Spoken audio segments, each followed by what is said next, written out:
Hello, everyone. In just a moment here, we're going to have Alexander Vandewalle and Kate Minniti come on up to the stage. They're going to be doing a joint presentation here for us. This presentation is going to work just a little bit differently than our past presentations. I'm very excited for it. It's going to be a little bit more interactive than some of the others here. Their presentation is Ancient Worlds and Indie Video Games, an analysis of the Godot Wild Jam number 42. This was an indie game jam that happened recently and has a number of historical themed games, but I'll let them explain it in much better detail than I am. Just a quick programming note with that, though. They're going to be presenting for about 15 or so minutes, and after that time, they'll be streaming some of these different games. And we encourage you, this does not have to be kind of the more formal Q&A sessions we've been doing before. You can feel free to chat in there. You can still ask us the questions of the Q&A, or we can approach the mic and just kind of chat. We may also want to encourage you to use the whiteboard as they've directed. That is just up and kind of to the north here of our main stage area. You'll see my character walking towards there right now. And you can click on X to use that whiteboard whenever you'd like. Also, I see some people moving around here. Just a reminder, if you ever want to dance, just press the Z key on your keyboard to make that happen, or you can dance manually, all up to your choice. But dancing and confetti with F, whenever you are ready, Kate and Alexander, please approach the stage and you can begin your presentation.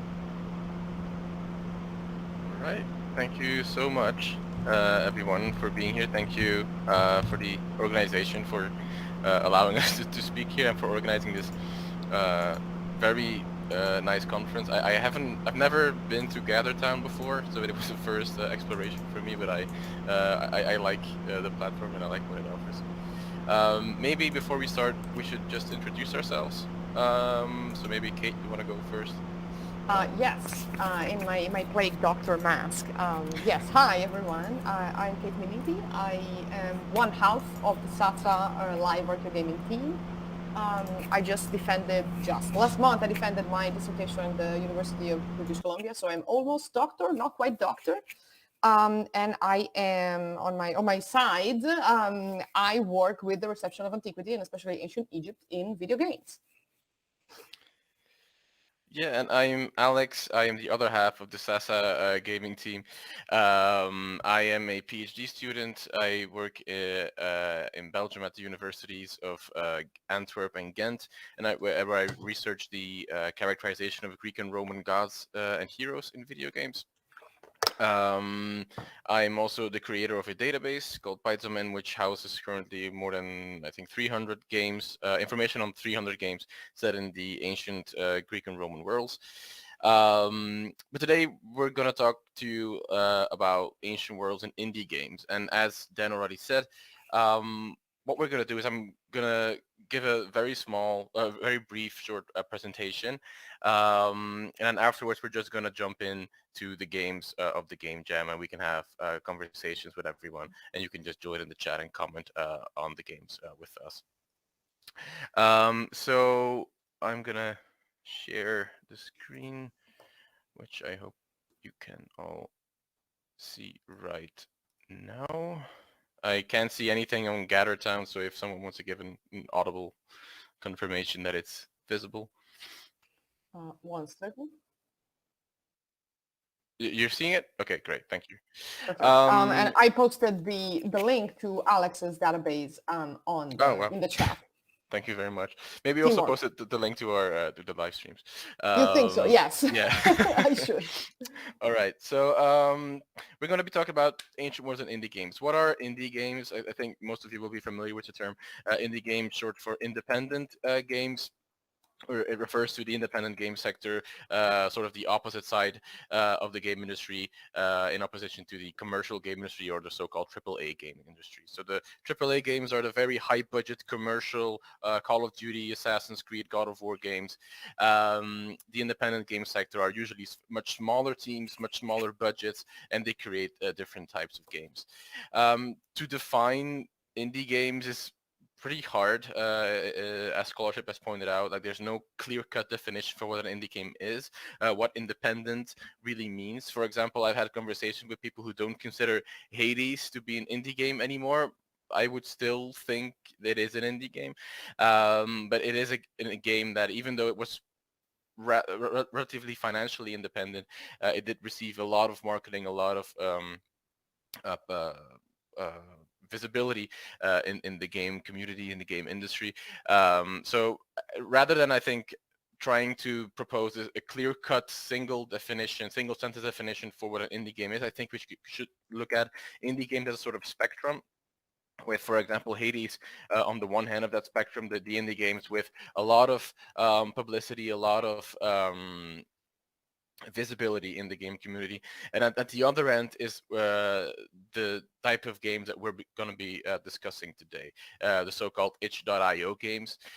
Itch.io is a gaming platform, kind of like Steam, but it's browser based, and it's a place where basically anyone can publish a video game. So it's as indie as it gets, I'd argue.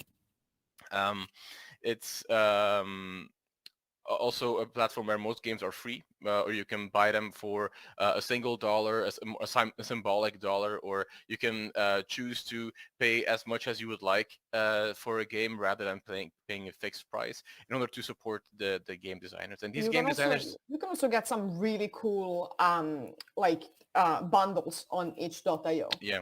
Like That's thematically true. Or like for, to support, charities, charities and like another humanitarian efforts. So yeah, sorry, yeah, I cut you off. No. And this is, these game designers are usually also rather novice game designers. They're single people. They're not teams of people. They're people who study game design or do it as a hobby, who do this to create rather than to sell. But what all of these games across this spectrum have in common, I think, or as Richard has also said, is this common indie spirit. It's making games out of passion rather than making games out of financial ambition or financial desire.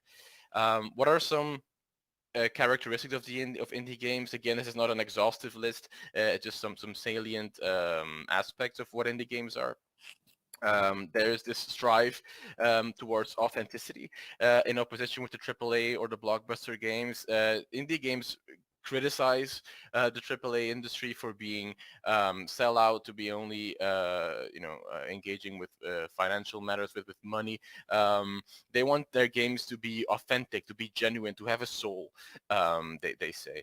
And in doing so, they very often go back to older gaming eras. For example, the 1980s was a very popular area of inspiration, where they were still experimenting with the game form more, where people were discovering new technologies, to creating new technologies, whereas now many people feel the game industry is becoming more stagnant, more conservative, and more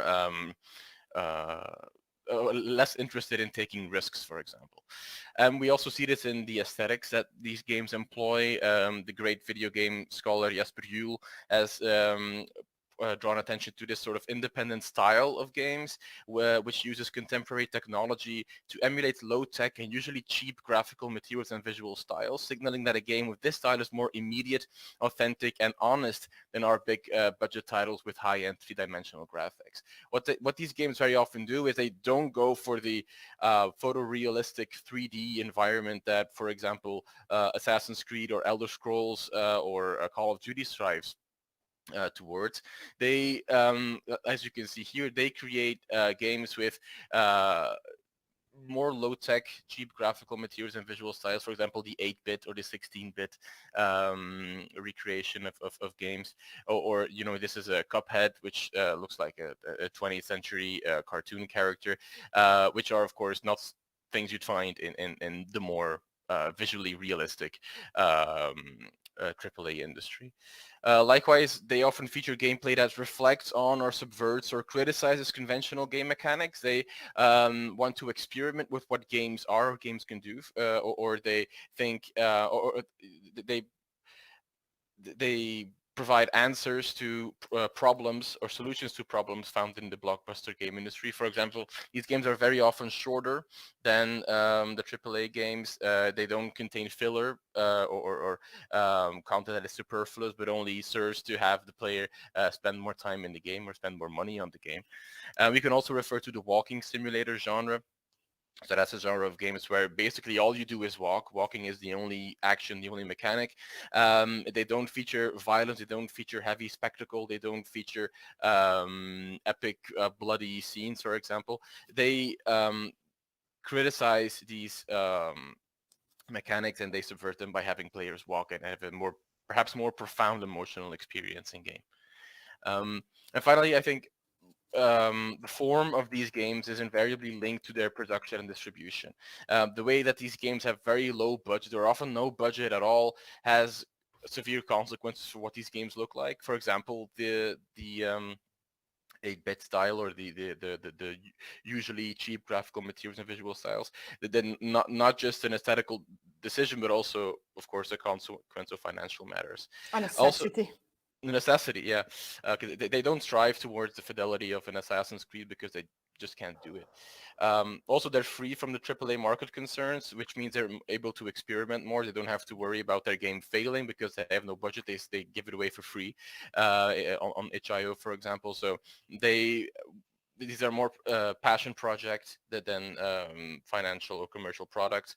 And finally, for example, on itch.io, there's you get creative control over your game. You have your own page with the games you've created, with the responses to these games, which has led to a larger production of, for example, autobiographical games, because the persona of the author or the game designer is more prominently visible there than, for example, on Steam or PlayStation Store. You get more games that are more personal, more emotional, perhaps. If you want to read more about these things, I recommend these three texts: Complete Introduction to Indie Gaming by Mike Diver, Handmade Pixel from Jesper Juhl, or the itch.io and $1 Game article by Stefan Werning, which are excellent introductions to these things. But let's talk about indie games in terms of classical reception. As we've seen in other presentations these past 2 days, there's this increased interest into gaming and the ancient worlds. These are currently the 5 books that are present for the study of Greco-Roman antiquity in games. There are some books coming on Egyptian antiquity in games. But what is rather common in these books and in the articles that exist is that they usually focus on the more commercial side of the gaming industry.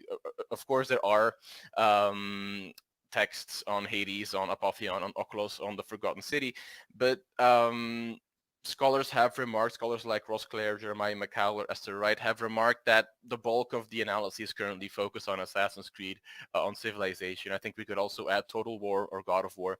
I think this is very understandable because a lot of this research is still in the early days. We are still forced to legitimize our research very often, and we in a way to do that legitimization is by saying that everybody plays these games. These games are so popular. We need to know what our students are playing in their free time. So we need to know what they know about the ancient world through these games. And then it makes sense, of course, to look at the games that everyone actually does play. But I think we'd argue that the indie game sector is a very fertile ground for new research, one that has been relatively unexplored, and is something where we can look at research questions like these. For example, how do single individuals perceive the ancient world rather than big commercial industries? Or how can antiquity be encoded in a game or decoded from a game if budgets are scarce? If you have no money to spend on the game, which elements do you implement in those games to make the audience aware that this is actually an ancient setting? And I don't think we've had that much research on these elements in the past.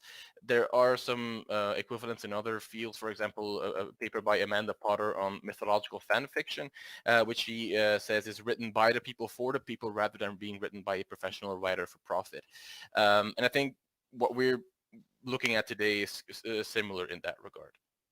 And the way we're going to explore that is by looking at the submissions for the Godot Wild Jam, of one of these Godot Wild Jams. What this is a monthly game jam.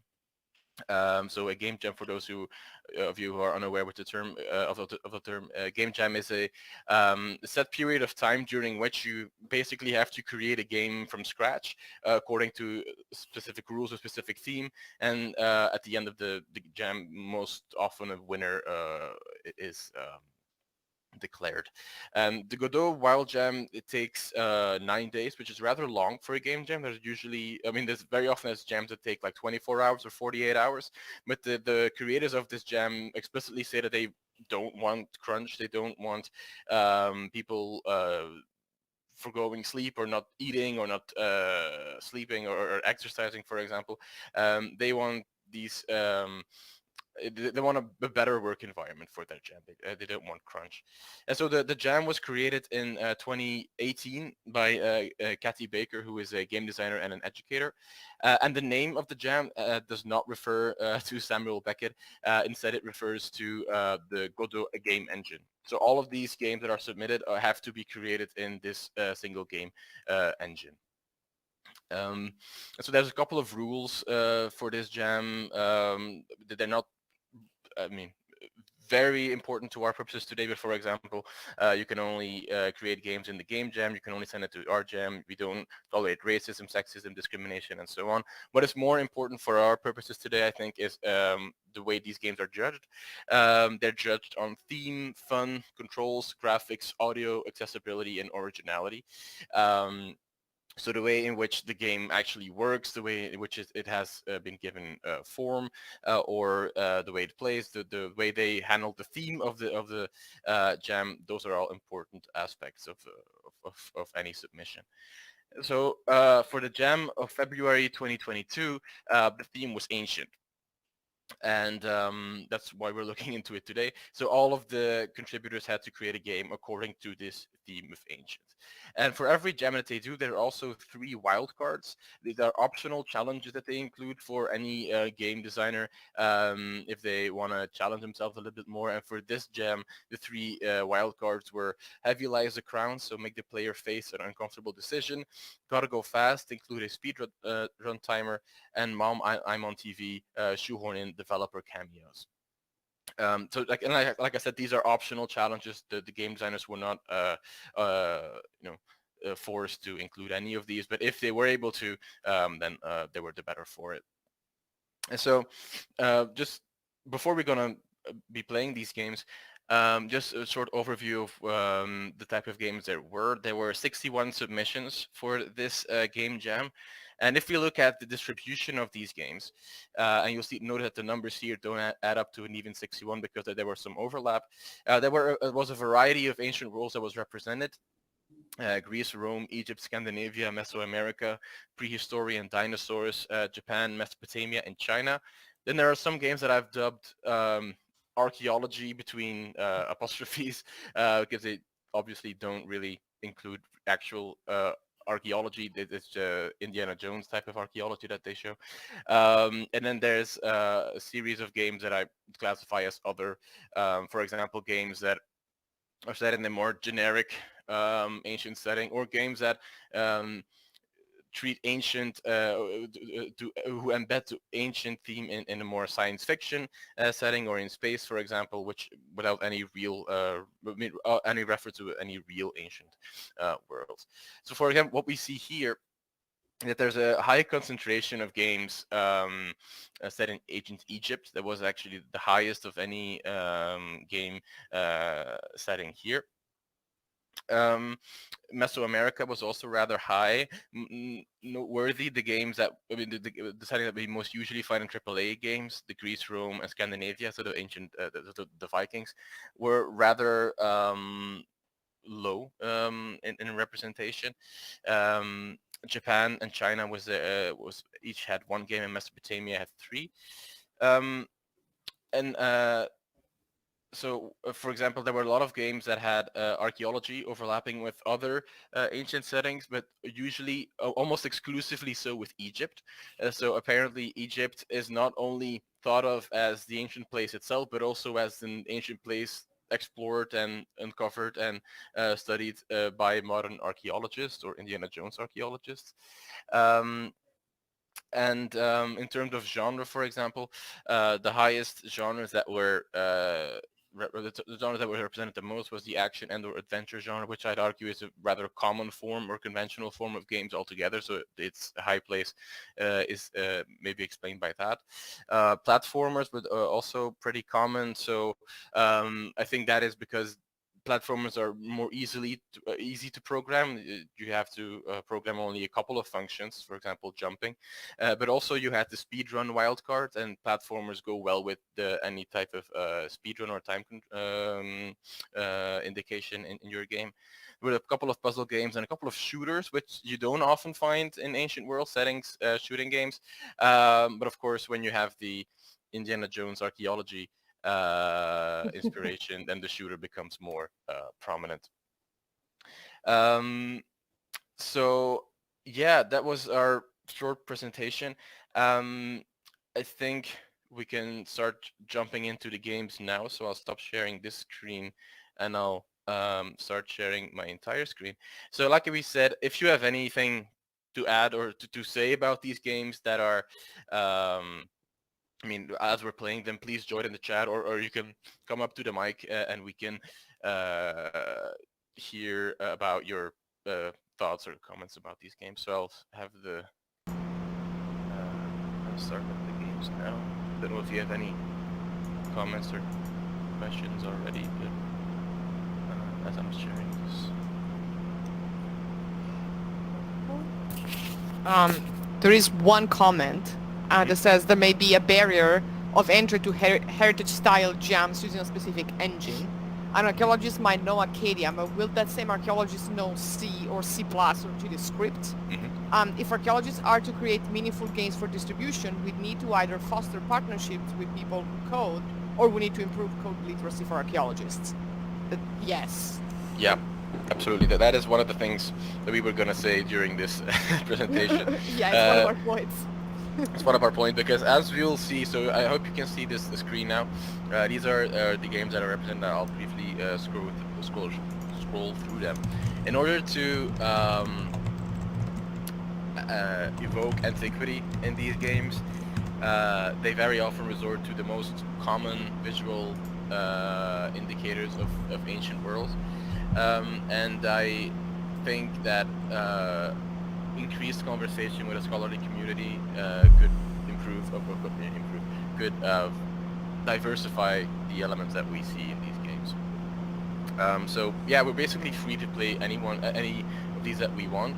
I had a couple of games that I definitely wanted to show.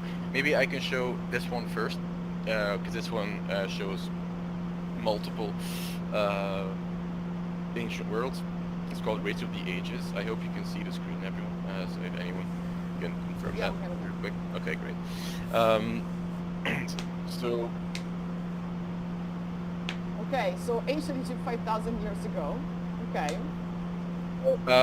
This game is a first-person platform speedrunner. You see the indicator at the bottom, at the top of the screen.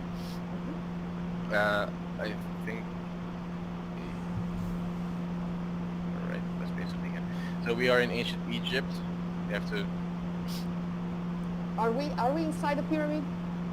Are we inside the pyramid? See? I mean, oh my god. Okay. Oh, there's lava. Of course there's lava. What is a pyramid without lava at this point? Right? I mean, who are we to judge? Okay. Okay. Are there more traps? Tell me there are more traps. There's a couple of more. We're gonna get gold. Oh my god, we died.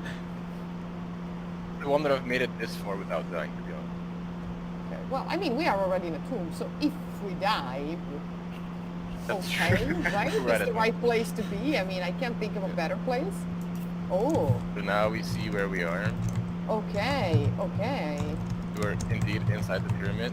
We were inside the pyramid, and of course the flag is the Mario flag, right? To signify the end of the level. Oh my god. So I will briefly this a little bit higher, because I can't. Future Burial Simulator, probably. Probably. Game audio is quite high, quite loud. So we're gonna go to the second setting. We're now in ancient Maya. Okay. Okay. So we're going down a pyramid. Okay. We are, yeah, at a regular. We are next to the pyramids. Okay. We are next to the pyramid. Do we need to get inside the pyramid? Oh no, it's out there. Okay, okay. Yeah, we can stay outside of it. Okay, but we need to cross. It would have taken too long to program the entire pyramid. Fair. Okay, I see. This one is difficult. I tried a lot of times. Okay. Mario flag. Okay. Finished Maya, so I'm gonna give you a guess where we're gonna go next. Okay. I mean, are we doing Viking stuff? Oh, Greece. Of course, we're doing Greece. We're going to Duh. Greece. Oh, and there's a white marble everywhere. So I'm White assuming- marble ruins, the white marble temple motif. We are actually climbing some columns, I think, reading that right now. Oh, okay. And of course, we are in the sea. In the So sea, we because went through Greece. 3 different Oh, terrains. wait, Like we got something went wrong here, died. right? I didn't do We got the this. desert, we got the jungle, and now we have the sea. Yeah. Mm.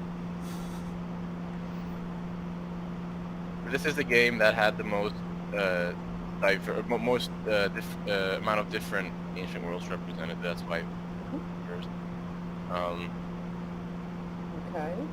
Oh no. Okay. Oh my God. Anyone You who got- watched the regular streams on Friday know that. Yeah, you know that we die pretty often on our streams. Yeah. Okay. But I like the twist because usually the platformers are 2D games.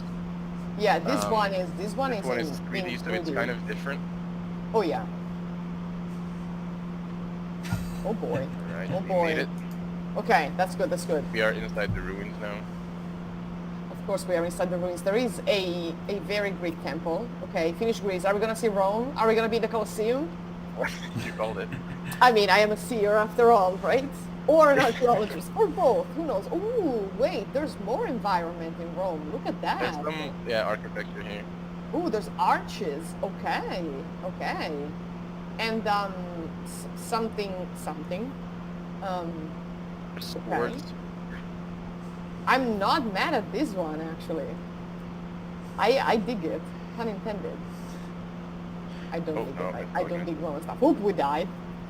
Oh my God. Okay. Was this the winner of the bunch? Or is this just one that we like a lot? Yeah, I can't hear you that well because of the game is Okay, pretty we made loud. it. We're gonna go to the final stage, which is today. It's today. Oh, I see the people being like that. Right? Good. So the final stage is the Olympics, I guess. Okay. Racing is in our DNA. Okay. Listen. I like this. I like this a lot. Yeah, so this one, it's a shame you couldn't hear the audio because the audio in this one is really nice. But I think what have we seen here? I think it is usually, I mean, people talk about indie games as games that experiment, games that innovate. I don't think we'll be seeing that too much here today because of the no budget and the limited time of production. But usually these are games that have gameplay with sort of a twist at the end, or they're built as homages to other games. And with the flag that we saw, like this is a Mario It's Mario. homage. It's Mario. Speaking of homages, can we do Grand Theft Chariot? There's one game. I have been waiting for this since we decided to try these games. This is the kind of game that I love because it's bonkers and I love it. And the title and the concept is a homage to like another big franchise. Mm-hmm. Is the cake not a just lie? the title, but the everything. Is the cake a lie? And this is the honey cake a lie? We'll see. I'm gonna there's no sound now. So yeah, this is like I said, these games go back to the early days of gaming when GTA was still top down and not 3D. Oh my God. So this is a tutorial. I'm gonna go pretty quickly, just refresher how this. Okay, of course we are in ancient Egypt, but there is the Red Cross because. You have a sword. You have a crossbow. How else would you signify help if not with the Red Cross?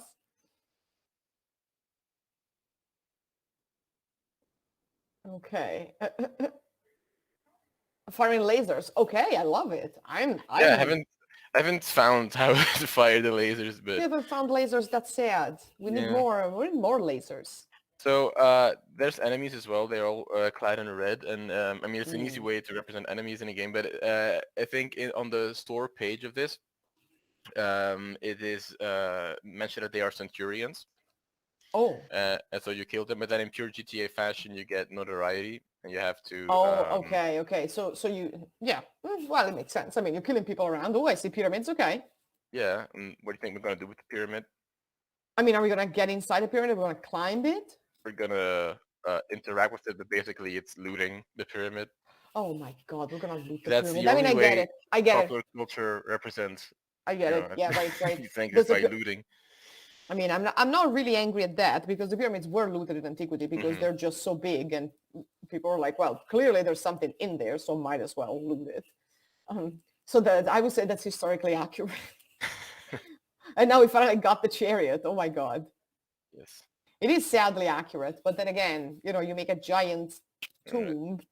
But I mean, Now great we have to chances are. go to the Great Okay. Pyramid. Maybe I should put a content warning for violence here because Oh, I am not great you at think? driving. You think? You think also Where are content warning for bad driving? You're not that Yeah. bad. Come on. I'm gonna. Oh my God. Oh, there's traffic. What is There is all some this traffic. traffic? I mean, honestly, Gonna guys. get some more ammo. I can Okay. turn correctly. Ah, I just missed it. it's a little clunky, isn't it? Oh, I I love can't it. pick up that ammo. That maybe I have to Okay. get out and then. Yeah, that works. Oh, well, it makes sense, right? Makes sense. You need to get out of the chariot. I love this. Okay, so Oh, we are they're on a higher attacking me and I level. haven't done anything. I Oh my think. God, this is an necropolis. Okay. Oh, There's more shooting. people attacking you. I'm gonna hide inside this pyramid. What do they want? Just leave me alone. They're just We're just gathering here here. to loot. I mean, yeah, also parallel parking a chariot. It's something. It's something. How do you tell the horses to reverse? Okay, so we looted everything. Now we have a giant sword and we're cutting people. Okay. I don't Mission, think I've done anything. more looting. Oh, more looting. We have to more. I mean, yeah, let's go. Let's loot more. How many pyramids can you loot before the game tells you to stop? I think you can loot all of them if you want, but How many pyramids Oh, do you he loot died. before you become the British Museum? so this is funny because usually in GTA when if you die it says deceased, but because this is Egyptian it says mummified. Mummified. Oh my God, I love it. Now we have to pray at the holy rock.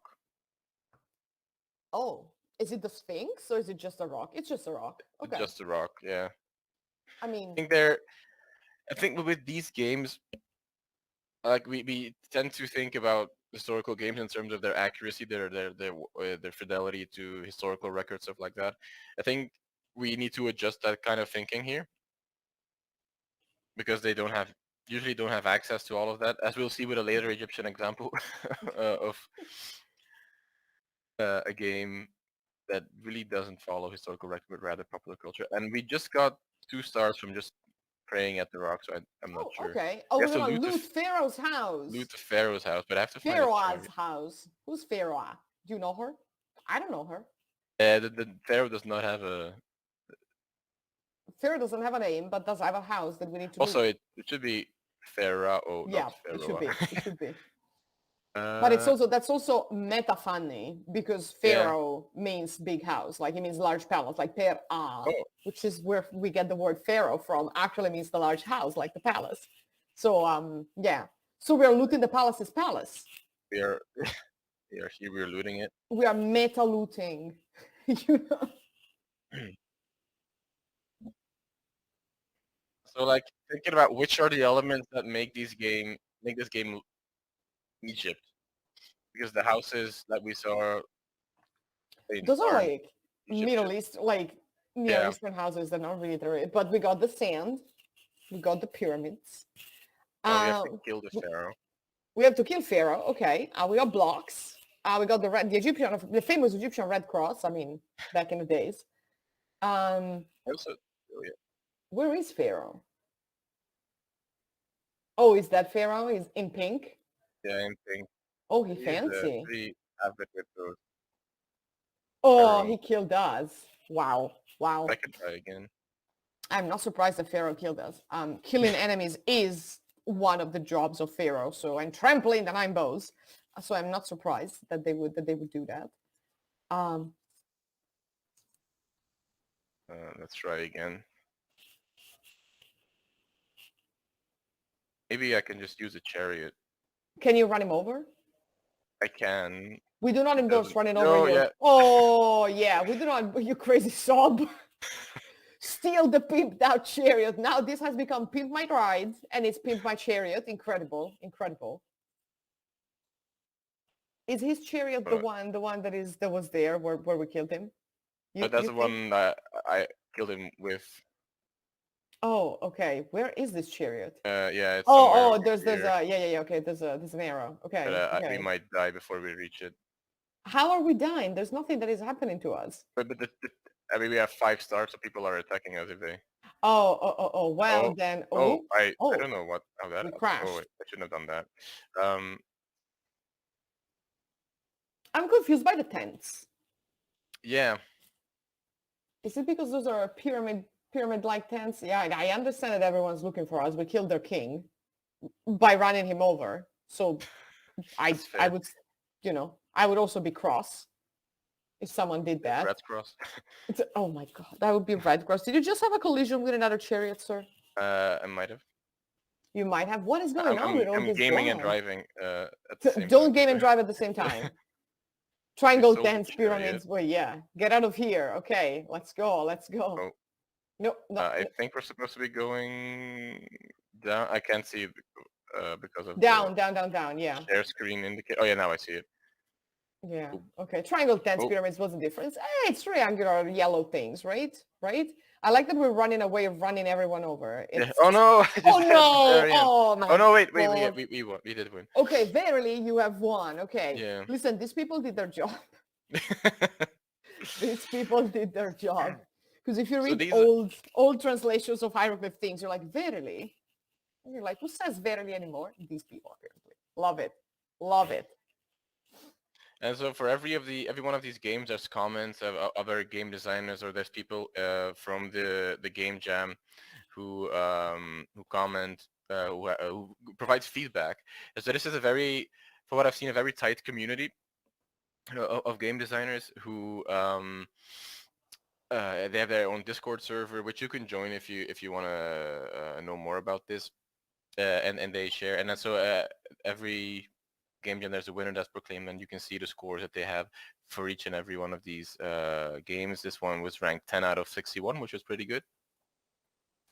So any others that we might play? There was one that I wanted to show as well, because I thought it was quite had a nice idea. It's called Escape Ancient Greece. Again, we're gonna see the homage to a game. Again, the game audio is very loud. So we are in a vase or a vase. In a vase. The controls are not working. I'm gonna try or left, right. Yeah, but I was pressing that. But when I'm changing between like games, I see. I also have it downloaded, so you might see that as well. That might look better. Yeah. Okay. Oh my god, I can hear it too. You can hear it? Yeah. I heard a ping. Unless I'm hallucinating, this is again Mario. Which is possible. But this it is Mario. So what is so interesting about this one is oh my god. The fact that it's a side-scrolling game, but it's a side-scrolling game on a revolving vase. Oh my god. Which is not something that's easy to program. It's so smart. It's so smart. That in the comments of this game was very highly praised. Oh my god. This is I've very played this too smart. much because I've never made it on the first try. Oh my god. No, this is great. But here there are some more enemies. Oh, we have fallen. Yeah, fallen, so I'll try again. Oh boy, it's fantastic. It's fun. This is a genius game. This is what I love. This is a genius game. Yeah. I love it. So again, what are the elements that make this game feel like the ancient world? Here I'd say for ancient Greece, it's the vase. Yeah, the decoration, the Neander the decoration. Neander motif. The guy who's wearing Marvin the Martian's helmet. Oh no, that's very Oh nice. no, you fell I into was the gonna vase. get the coin. But also then at the bottom left, you can see it says goal, reach the forum, which is, obviously not the Greek word for it. The Agora. The agora would be. So there's a mishmash of what ancient is. Also the vase motif, the black figure vase motif here is something that you if quite often you find it in a couple of other games as well, like Apotheon, In one that we Apotheon, yeah. talked about earlier. There's also this game called Warriors of no. No, oh, you died again. Also this game Warriors of Legends. No wait, what's it called? Warriors Legends of Troy, I think it's called. And there they have cutscenes, which are vase paintings that move, kind of like in the Hercules Disney film, like with the Songs of the Muses. I love or, that. Is it Lizzo's Rumors? I think in that music video you also have like the moving ceramics. I think we're gonna You're gonna finish die. So it's a common way of representing the ancient world, I think, or Greece at least, that you find here. So when people want to represent ancient Greece and they only have 9 days to do it and they have no budget to do it, what do they go for? For Greece, it's ancient vases, apparently. So if anyone which of these was the game that ranked first? Ranked first, that would be... let me check again. I mean, is that a result tab? Yeah, that's a better. It's Tomb Blaster. Tomb Blaster. Okay. Which is one that you have to download. Tomb Raider. So, yeah, basically. I'll just do this quickly. I hope you can see it. Yep. Okay. Okay. So it's of course, Tomb Blaster. The name itself refers to Tomb Raider. Tomb Blaster. So you're an okay. Oh boy. The last intact pyramid known to man. Do I have questions for you? How did you not realize that there was a pyramid there? Okay. So this is like a very old shooter game. I love it. Health and bullets. Is that the American healthcare system? I'm sorry. I woke up spicy today. And you have to shoot the artifact. There's no other way around it. What are we even doing? Why are we shooting artifacts? Okay, but this one is clearly like another level. Yeah, of game design, this is, Mummy. Of course we got a mummy, okay. And here are the mummies as enemies, which Kate is an expert about, so. I mean, yeah, I am mummified myself. So yes, I know about my colleagues. Oh my God. Well, this has like all the tropes that I would expect in a game set in Egypt, quote unquote, right? Yeah. You got the fire, you got the torches that never stop burning. You got the mummies that are like not behaving like dead people, but actually, trying to hide you. You're inside a pyramid. You're trying to loot it. You are a white explorer, possibly with a mustache, with a pith helmet. Fantastic, incredible. Oh my God, kill this guy. Yeah, I mean, kill it again because it's already dead, I guess. But also the fact that mummies are often shown as monsters. Yeah. Is interesting. Oh. Yeah, no, that's actually my Azor, my Azor abstract, the abstract from my Azor talk. The fact that we got a flying scarab. Whoa! Stop the press. Okay. Yeah, mummies have become monsters in popular culture because they've lost all of the things that made them humans in the first place, including their name. We almost never find named mummies. They're dirty, they're ragged, they're not really well mummified, and they don't behave like mummies. They just they're alive and they want to harm you. So yeah, I argue pretty convincingly, I would say, if I say so myself, that like mummies in games and pop culture have lost their humanity and they have become like monsters. And we can see that, and this is like an old trope. It started in the 1800s, but we see this in video games more and more often, even in AAA games with pretenses of accuracy. And I'm looking at you, Assassin's Creed Origins, in which you still have to, to fight mummified beings. And the only ones that are names are the kings and queens. So there's also like the social aspect of, who are the named characters. So many things to talk about. One that I also wanted to show is this one. It's called Seti's Last Journey. I have high expectations, and by high I mean nothing. But this one you spoiled to me, so. Yeah, I mean, I had to say this. But I mean, if it's anybody in the chat who wants to, I mean, you've seen scroll through the games. If it's anyone specifically that you want to see, just let us know and we'll play that. So we are in, what looks to be an Egyptian tomb. So a very dark Egyptian tomb. Okay, I like the triangular shapes on the wall because we're not technically in a pyramid, but okay. Seti was killed by the blade of his own priest. Well, I mean, as one does, we got at least two pharaohs being assassinated. Like in history, and just like Faith's spirit traversed the crumbling ruins of his past life. So we are not going to the Duat. We are, so Seti has died and we are his spirit and we are traversing, the ruins of his past life in order to go to the afterlife. The eternal realm of Anubis awaits below. Okay, but Anubis is not the god of the... We have a question. I see the question in the chat that we will answer after this because this is a mess. Oh boy, Anubis with a long cobra staff? It is... It looks like Jafar's cobra staff. Ooh, yeah. Ooh, okay. A little bit further. So we have 3 rooms. We have to go inside. I like the atmosphere in this. It's very spooky. This one first. Okay. So there's a couple of vases here. We have to collect these, what are they called? Gems. Rupees. Like in Zelda. Yeah, basically.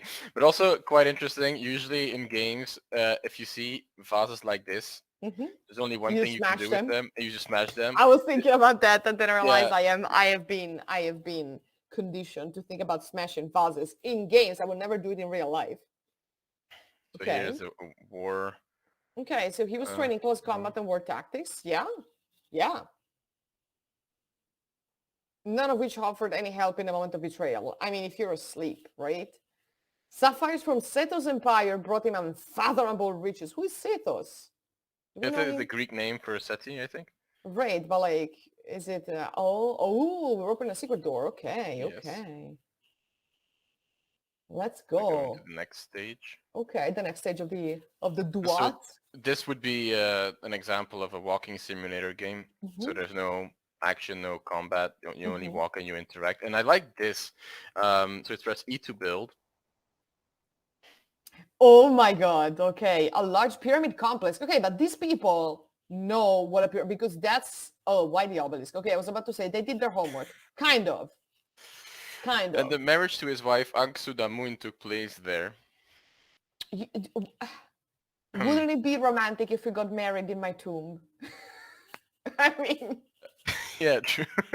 And the high priest Imhotep was hired to maintain good relations to the gods. Do you hire a high priest?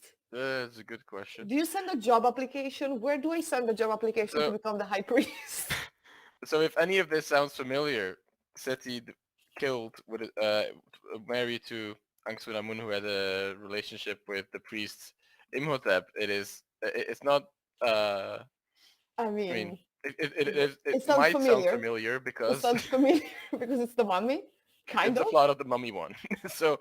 right. And yet, this tomb makes me think about the tomb in the film, the Mummy tomb of the Dragon Emperor. We don't know her. We don't talk about that movie.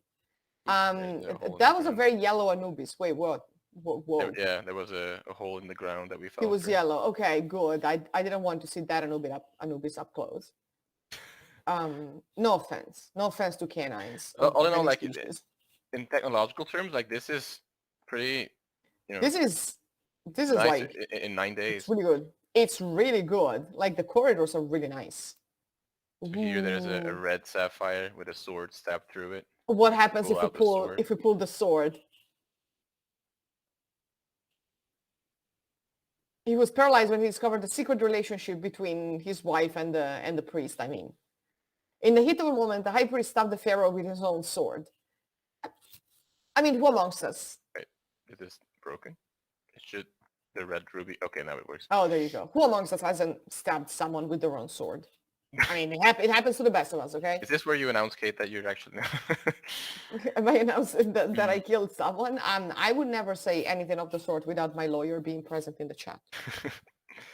But like again, how does Egypt signify? I think this one does tries to do a more elaborate job, but then it reverts to the mummy. Yeah, we have like, it's very similar like to the other one in the sense that you got whoa, okay, what is that? Yeah, we are in the afterlife now. I guess. Okay. I don't hate it. It's like, yeah, it's almost as if Egypt is either the desert or inside a pyramid, but it's still the desert with pyramids. Yeah, and you see this stereotyping very often in the other. I mean, I see we only have 5 more minutes, but for example, this is the only Japan one game in the submissions, and you're a ninja, for example. There's a lot of them where you just play an archaeologist with a shotgun and you fight mummies. There's one of them where you're in a Mesoamerican pyramid and you have to fight literally ancient aliens. I would fight ancient aliens.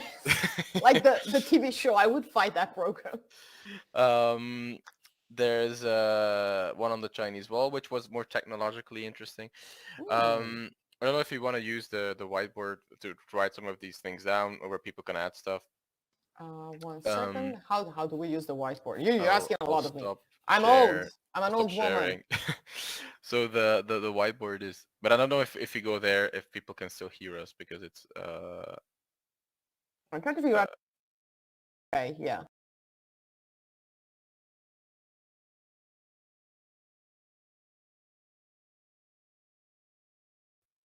so let's Okay, no, we can just talk it. No, yeah, we can do it just here. Yeah. Yeah, so if anyone has any questions or comments about these things, I think we should look into these games a little bit more.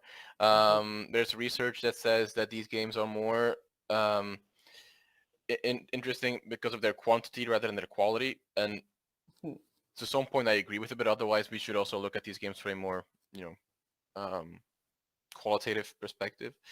But also it shows how the conceptions that people today have about the ancient world, for example, archaeology means shotguns and mummies. Yeah. I mean, Japan means ninja, Greece means ruins and temples. Yeah. Mesopotamia means Babylon and only Babylon.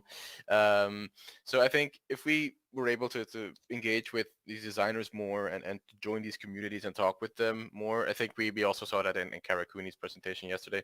I think we could have a more diverse and more varied way of representing the ancient world. All of this is still very preliminary, of course, preliminary research or thoughts, but it is a lot of food for thought, especially about like, are these games like using what the devs know about the ancient world because they got it in pop culture, and or the other way around, or like, and how is generally pop culture representing antiquity? What are the immediate signifiers of like a given ancient period, quote unquote, that we put in games or in other media if we need to immediately tell people this is where we are and they know. I think there is a lot to think about there, a lot to publish about there. Yeah, I see there's a question in the Q&A by Andrew Reinhardt. Have either or both speakers tried to make an archaeology game, trying or otherwise? Will there be a SASA game jam? That sounds wonderful, to be honest. I have not tried to do anything like that. I have tried to make the quests in the AC Odyssey story creator. Yes, But that's the I've extent of it. I've done that, but not for antiquity reasons. So no, definitely not. I wouldn't even know where to start, to be honest. It would be something interesting, but I doubt I would have the time, money, expertise, experience to do any of this. I think others have done that. I think Jeremiah McCall has been doing that from an educational perspective. And I know people who have consulted, but actual designers, yeah, we have not tried it, but it would be interesting to host a SASA game jam. I think that would be quite cool. Oh yeah. If there's are there any other? I'll put the link to the jam in the chat as well. So people can try out yeah. these So games. people They're can play Grand Theft, Grand Theft Chariot. Let's go. Grand Theft Chariot. They're all free, so they're and that most of them are pretty nice. Some of them are broken that you can't really play, or are very much distance from the ancient theme. There's also one called Era of Ants that you're playing as an ant, which is rather weird. But yeah. Not what we had anticipated. No. Wow, beautiful. It was necessary. Fantastic pun to close things out. So we are just about a minute or so here on our time. So thank you for that very fun walkthrough of all those games and sharing the link. Just a reminder to any participants here, don't worry about if you haven't copied that link down. We'll have that go out with the videos and everything else that goes out after the conference too. So plenty of time to play those later on if you are in mind. So Alexander and Kate, any other final thoughts you'd like to share with the group? Our final thoughts are, my final thoughts are, we can study these games all day long, but I think at some point we also have to talk with the community and look at, we need to diversify our scope in the field, I think, rather than just focusing on Assassin's Creed or Civilization, which are very much worthy of their own discussions. But we also need to look at other contexts and other producers, I think. Oh yeah, no, I think like they're also like we also need to sometimes we also need to look at games as like are they funny and do they need to be historically accurate if we're having a lot of fun. So there's a middle ground. And I put in the chat the link to our Twitch. So if you want more unhinged commentary on ancient games, please come follow us. Can follow Sasa on Twitch. Terrific. And then Carrie, I did see you walking around. You sent me a chat here in the nearby one. You had one last question left, and we did just pass the hour, so the Q&A just restarted. So if you're trying to type something in there, that would have probably not gone through in the last minute. But Carrie, if you want to go ahead and approach the mic, you should be able to talk on that. I know you mentioned you were on mobile. If you just go ahead and click on the microphone itself, and you just place your character there, you should be able to talk. And just move up like 2 spaces onto the mic. There you go. Oh, sorry. It is very difficult to navigate this app when you are on a dog walk. First of all, pet the dogs on our behalf. Absolutely. So sorry for going over. I kept trying to access the Q&A, and there's not really a way that I could find to do that. There wasn't a way to raise my hand, so I was trying to signal people down. I have been doing... you were talking about like representation of the ancient past, and some of the work that I've been doing has not been looking at like representation of the ancient past, but representation of archaeology in video games and like the practice of archaeology. And the kind of quandary that I always keep coming back to is how you balance, and y'all kind of touched on this at the end there, but how you balance the entertainment factor with the accuracy factor. Because I don't think anyone wants to play the most accurate version of an excavation, even though I find it quite exciting. I would play that. I find it extremely exciting, but I don't know if it would get a lot of access outside of, the entertainment, or outside of the educational sphere of video games, and an educational game is very different than, a large-scale AAA entertainment game. So how do you think that people should balance that with representing the ancient world accurately, but also making it interesting and fun and, like first-person shooters and things like that that might not exactly function as well at certain periods in time?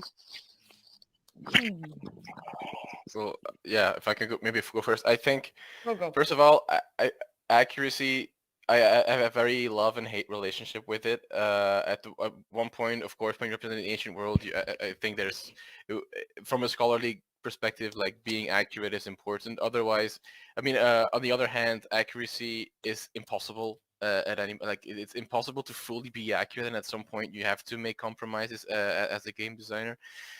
I think accuracy entertainment, I think a balance can be struck if you more or less clearly indicate where accuracy ends in your game, and where the entertainment, for example, where the tomb shooting, for example, starts.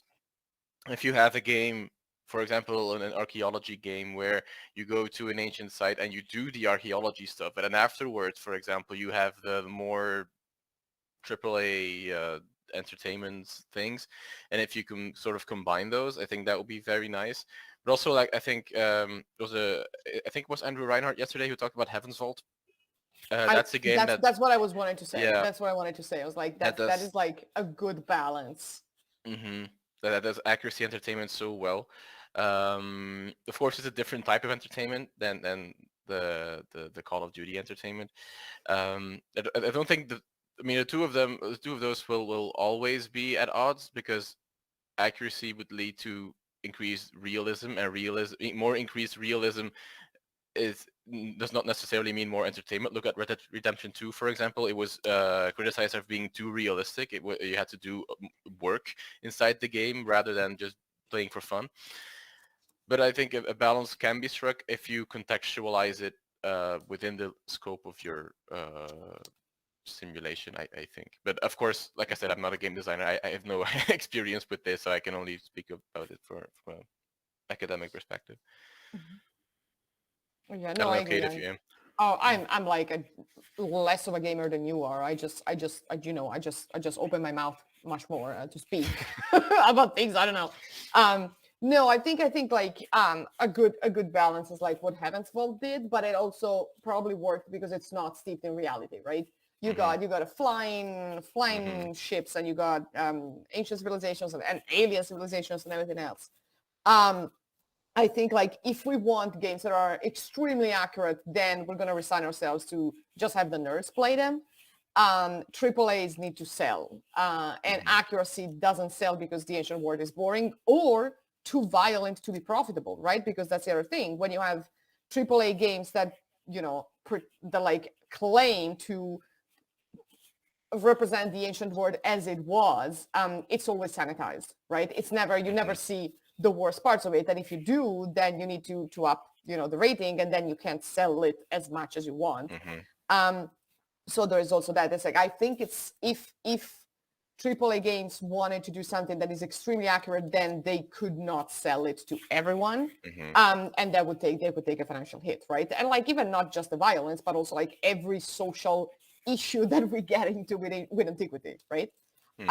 So there is also that to consider. Unfortunately, I don't think there's like a good answer to that. No. I think it's either or.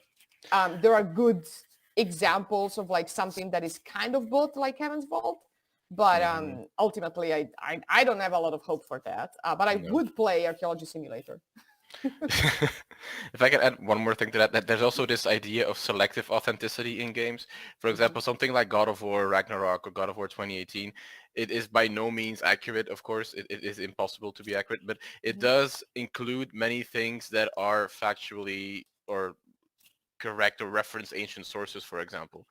And that way you get an entertaining narrative or ludonarrative, but you also get inside that ludonarrative a bundle of different elements that are each of them referring to something factual, and they have this in-game codex that collects these things. And so that way, of course, it's not accurate, but it's entertaining, and you learn something about new elements. You see these new elements elements come together in a new form, for example. Oh, I yeah, think that and might be a way they to do and it. they did a really good thing with like having their take on mythology, which is also what Age of Mythology did. Yeah. Age of Mythology is a great encyclopedia once you go read about all the things that you do, and the story is completely bonkers. So there is that too. So you can learn while in game, but it doesn't need to feel like the game is trying to make you learn things, right? Yeah. Oh. Let's also see, we are 7 minutes over time, so maybe we should wrap up the Yes. stage. Oh yeah. We will leave the stage. We'll throw some more confetti and dance. Thank All you, right. everyone. Thank you, everyone. Yes, and thank you both for that presentation and everyone for your delightful questions and commentary as you were playing. So just a quick programming note here for us before we move on to our next presentation by Yale about the alternate reality game, the ARG they created. We'll take just a few minutes here for a quick tech check. So as we are doing that, this is a great time for you to spend the next 3 to 5 minutes to get up, use the restroom, grab some water if you need. Or if you are curious about the ARG and want to learn more, you can actually go down to the bottom left, kind of that southwest corner of our space here, what tells you all about the ARG over there on the wall. So we'll get started here probably just about 12 minutes past the hour, so about 4 or 5 minutes from now. So thank you all, and we will continue on then.